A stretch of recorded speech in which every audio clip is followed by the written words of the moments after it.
Okay, I love Spider-Man. And hey, for good reason.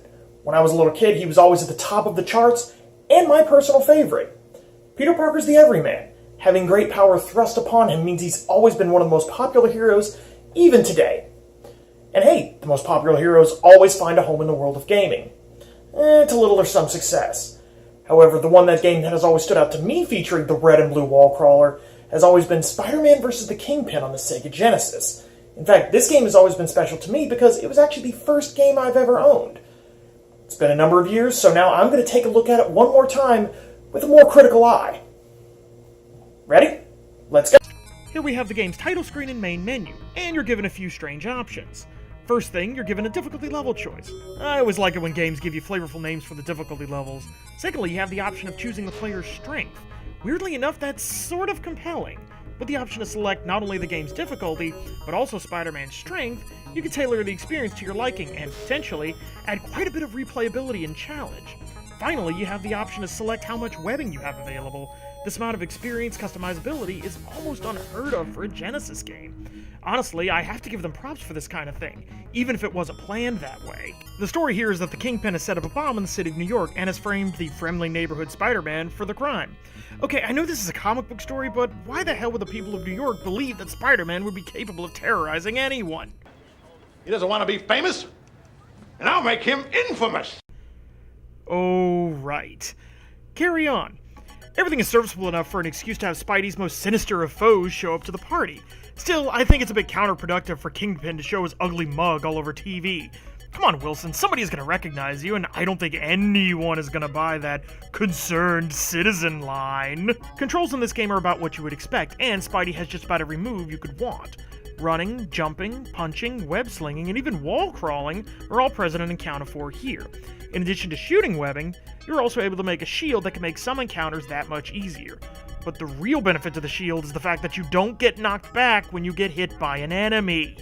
Unfortunately, you can't use a shield and cling to walls at the same time, which makes some of the enemy encounters a bit tricky. There's also 2 more items on the pause menu, but more on those later. Anyway, Kingpin has the bomb set up and you have 24 hours to stop it. However, each of the game's villains has one of the keys to defusing the bomb, so that means a boss fight against each of them to get your hands on all the keys. One of the most interesting things about this game is how the timer plays into the overall metagame. As you play through the game, the timer ticks down until the bomb eventually goes off, resulting in a game over. This also plays into the game's death mechanic. Upon each death, you don't lose lives, but time off the clock.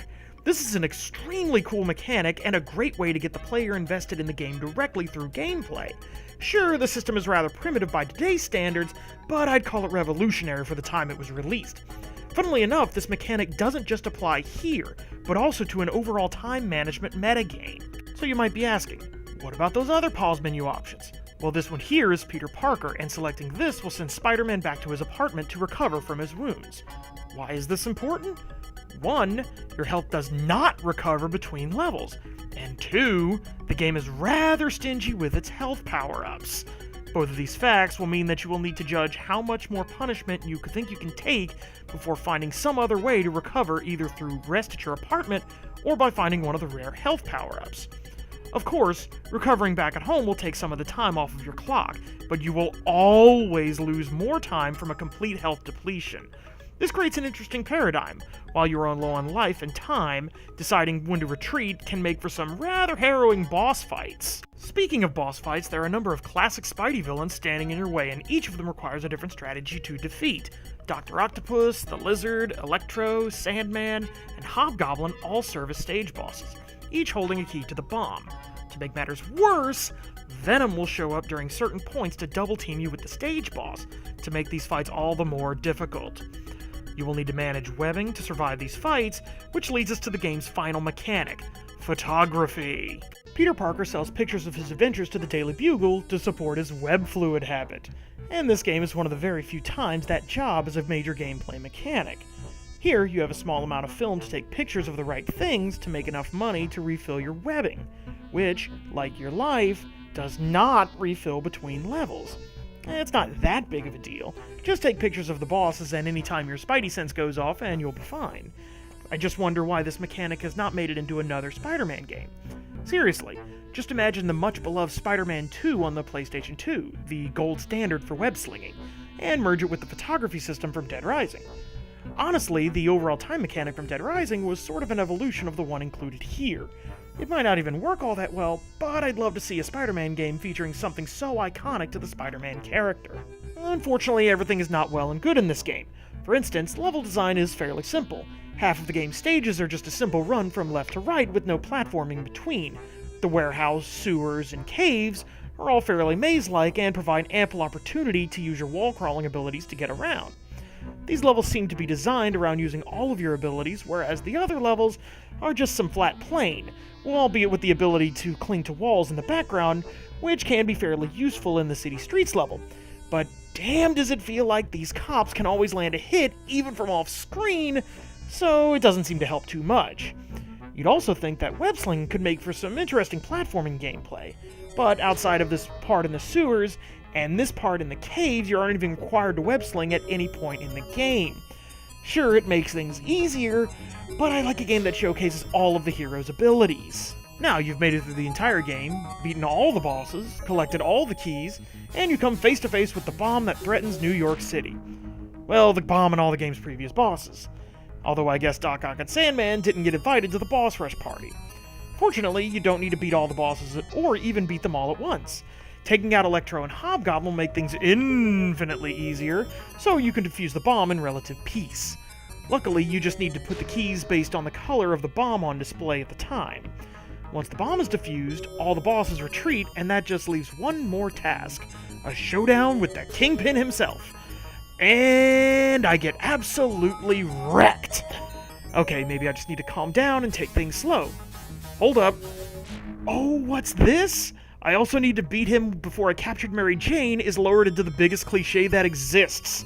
Oh, and if that isn't enough pain, you also get one chance to win, or it's back to the beginning. Just imagine playing this game as a kid, and you have mastered all the game's mechanics, made it through all the levels, with plenty of time left on the clock, only to find that the rules have changed for this one final boss fight. I think most of us would have thrown the game out, maybe even setting it on fire first. I know the fight looks nearly impossible, and it is. Unless you do this. That's right, all you have to do is gum up the works to stop Mary Jane from lowering into the vat. By the way, this is not used once at any other part in the game. I only figured this out by chance. So nice when we're introduced to all the gameplay mechanics, isn't it? Anyway, the day is saved and Kingpin is off to jail. But hey, just for fun, let's see the ending from the Sega CD version of the game. Mistakes happen, guys. The important thing is, we're all on the same team. This is all very touching, but you're wasting these officers' time, Spider-Man. My lawyers will have me out by dinner time. I know, it's low-hanging fruit to mock the limited animation of Days Long Past. But seriously, the Sega CD was capable of so much more than this. Honestly, the only thing the Sega CD version has over the Genesis is the better soundtrack.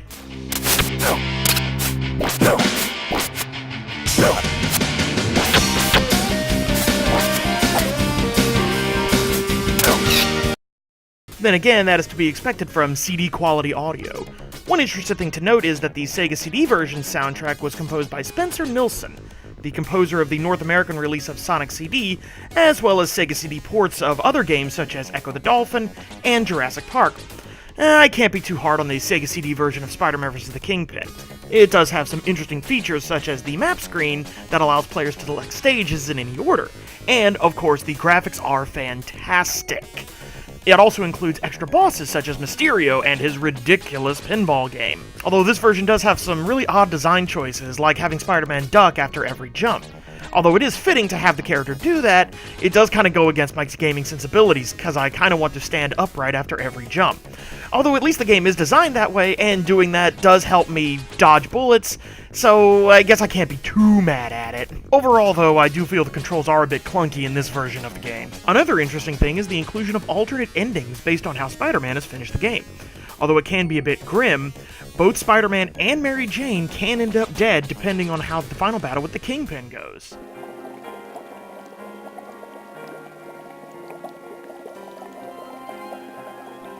Mary Jane! Oh, and it's a shame about the young woman, isn't it? Goodbye, Spider-Man. We'll meet again, I'm sure. You'll pay for this, Kingpin! I swear you'll pay! They even included an ending for when Spider-Man loses before even making it to the final boss, so hey, props to the designers for that. Overall, I wasn't too impressed with this version of the game. Although the graphics are a significant upgrade, they did remove a lot of the key features like the photography system or being able to return to your apartment. The overall map screen had a great deal of potential, especially if you combined it with the photography system from the last game. Although the map may seem cluttered, in reality, all of those extra stages really are just placeholders for you to be able to pick up some extra health or web power-ups. All you actually need to do is be able to beat the bosses, so that sort of cuts the gameplay down a bit. It really just feels as if the game designers were just trying to make the game look as pretty as possible and use all their fancy new cutscenes. The truth is that, after all of these years, all the Sega CD version really has is sound and graphics, and today, what does that mean, really? I played a number of Spider-Man games for this review, and I must say that the large number of them released up until Spider-Man on the PlayStation 1 are utter garbage. Most of them are fairly forgettable platformers that feel like rushed cash grabs, which is a shame because Spidey's colorful history should be fertile territory for gaming. I really do love the character, and I know a lot of fans feel the same way. We want better for a character that should go well with gaming, but until then, this flawed but interesting game on the Sega Genesis is about as good as it gets. Until next time,